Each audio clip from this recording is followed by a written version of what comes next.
And for me, you know, when they started playing that John 49, that Gethsemane music that he'd written, I mean, I just tears were streaming down me. And it really was a very, very moving moment. And I guess for a lot of the audience, seeing that and hearing that music for the first time, they would have felt the same way.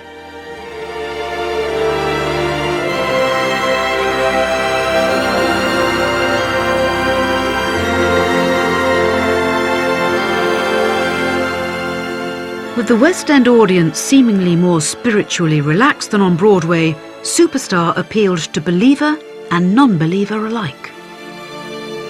This was something that people could relate to. And its producer, Robert Stigwood, created this incredibly ingenious idea, which had never been done before, of replicating the production around the globe. It was Robert who realised that you had to roll these musicals out very fast. And in fact, he changed the whole way that musical theatre was considered. And I owe a huge debt to him because it was Robert's gamble and his sort of showmanship that I guess I learned an awful lot from. I wanna see my God. Earlier British musicals like Oliver had found success by trading on their Britishness. The story of Jesus Christ was universal. Allied with a contemporary soundtrack and modern staging, and its appeal could be limitless. But the rollout wasn't without its complications.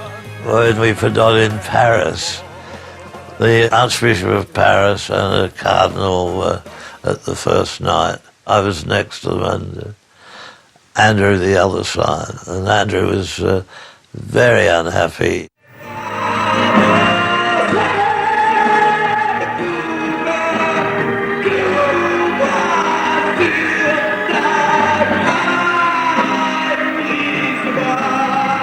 So he jumped out of his seat and, swearing, effing and blinding. Terrible, terrible. Take this off, take this off. And he ended up running down the aisle, shouting, "This must be stopped, this must be stopped." And I had the embarrassing scene of, in front of the audience, having to pinion him against the corner of the proscenium arch to calm him down. Andrew was always much more caught up in it. He was.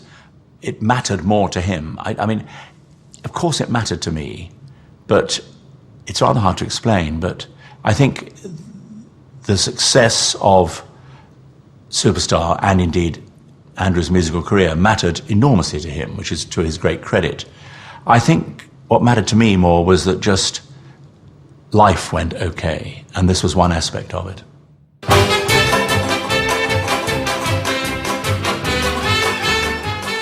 After the success of Superstar, Andrew Lloyd Webber returned to more traditional British fare with the P.G. Wodehouse-inspired Jeeves.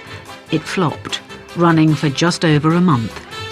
Meanwhile, Tim Rice had another off-the-wall idea for a musical. I'd already got this idea about Eva Peron, and so I was working on that for quite a while on my Todd. And while Andrew was doing Jeeves, I did approach one or two other composers to see if they'd be interested, including Paul McCartney, funnily enough.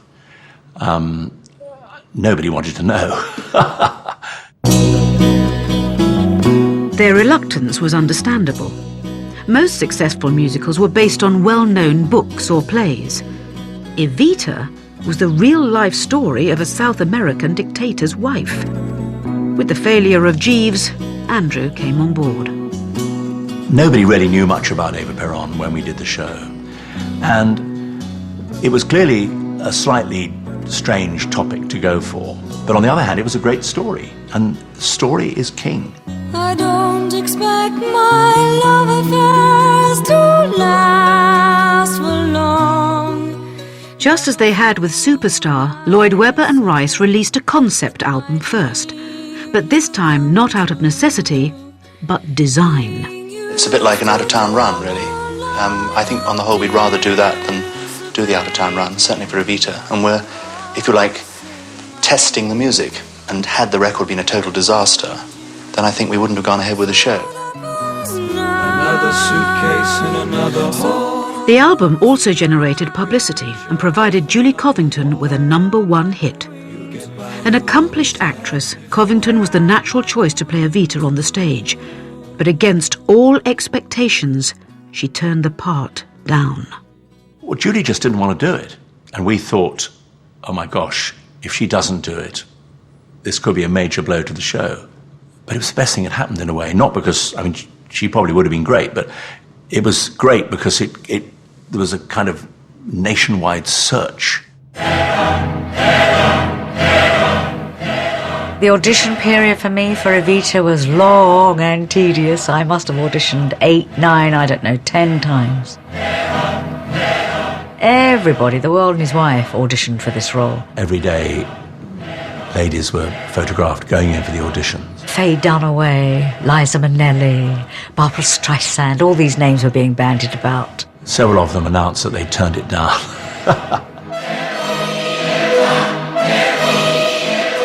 It got down eventually to about half a dozen possibles, of which Elaine was one. My doorbell went at about midnight, and to my surprise, it was my agent. The role of, yes, get on with it, Libby, Eva Perron is, yes, just tell me, yours.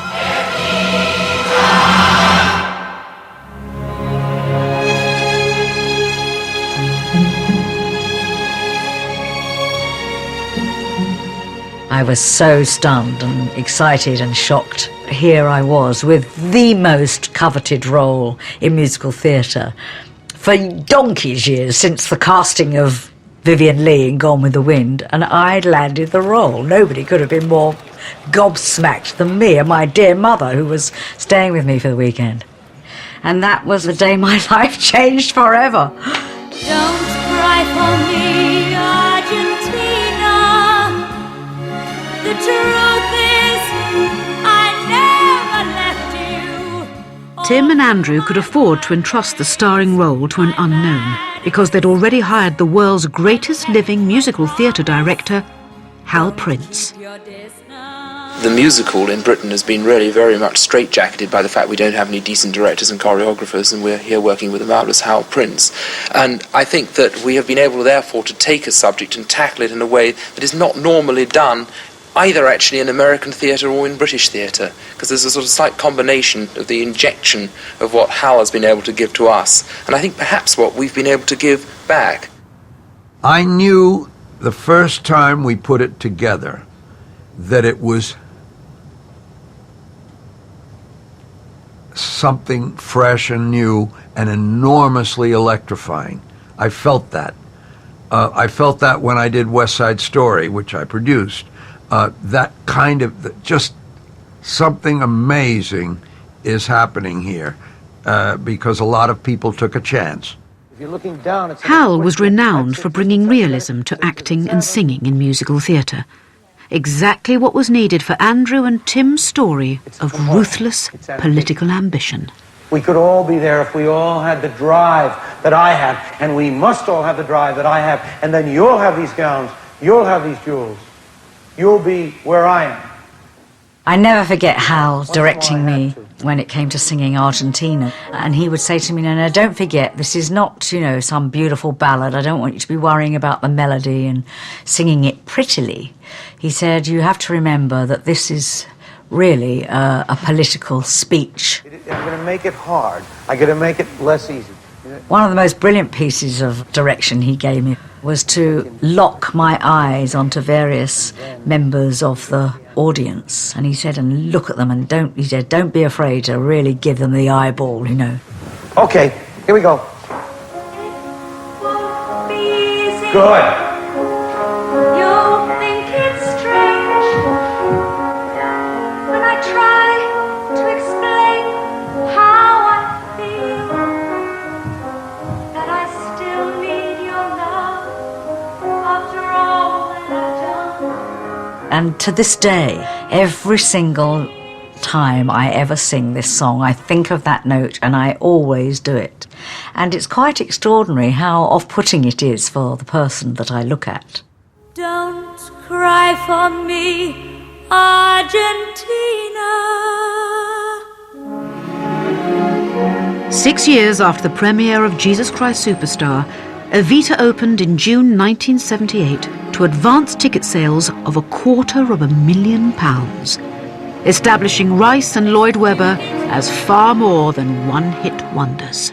Evita as a piece, as a theatrical musical, was probably our peak, just because we all kind of knew what we were doing, and we were still young enough to be a bit off the wall, and yet we were old enough and experienced enough to do it well.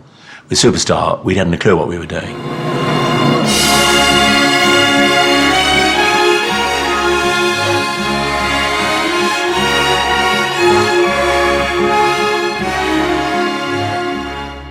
She did so well, the audience gave her and the show a standing ovation, and the critics hailed a new star. Hardly anyone seemed happier with it all than Elaine's mother and father, up from Bognor Regis to share their daughter's triumph after 10 years in chorus lines and rep. Could you go marvellous? I thought she was marvellous. terrific. Absolutely marvellous. It's one of those moments, every so often a musical comes along which pushes what the musical can achieve further than anyone had imagined could happen. And what Evita did was it caught what fascinates us all about politics. What we really care about, I think, is a soap opera of power and what that means for us. What does it say about the human condition? And that is exactly what Lloyd Webber and Rice caught in Evita.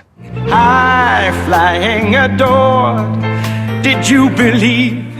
A year later, Evita opened on Broadway for a 4-year run, cementing Lloyd Webber and Rice as not just stars of the West End, but also the first British talent to triumph in New York for 15 years.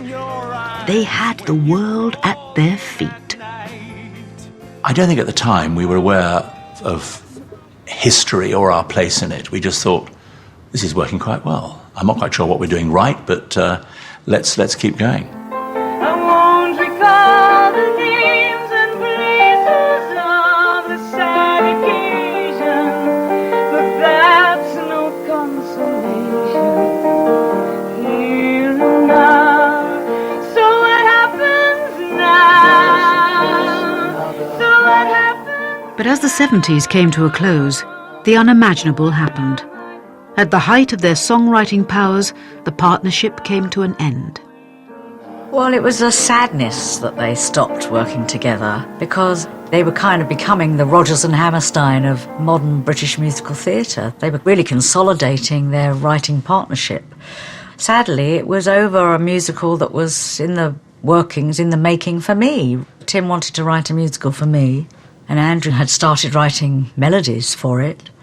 And Tim, at the time, you know, he's a great cricket fan, as everybody knows, and quite slow in writing lyrics. Not everybody knows, but Andrew knew.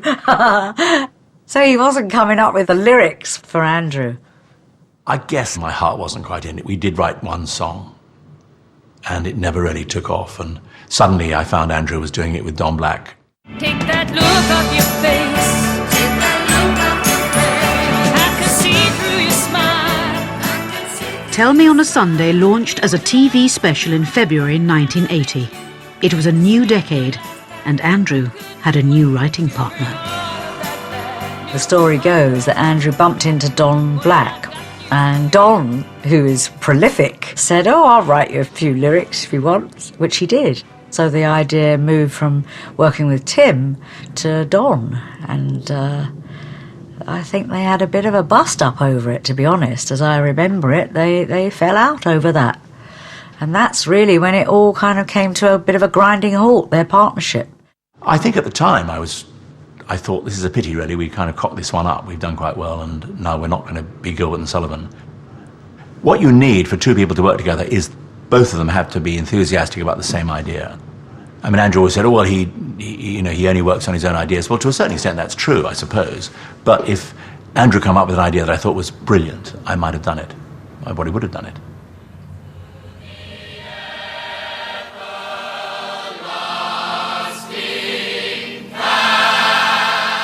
Rice and Lloyd Webber's partnership was over. But together they had helped bring the West End and the British musical back into contention with the might of Broadway. Next time on The Story of the Musical, how in less than a decade the British turned the West End show into a world-beating mega-musical. We happened to all want to do stories which had a worldwide appeal. None of us knew that up front. You've got to do it yourself. You're a producer. That's what you do. You've got to produce it yourself. These checks started hitting the doormat that made my eyes wobble.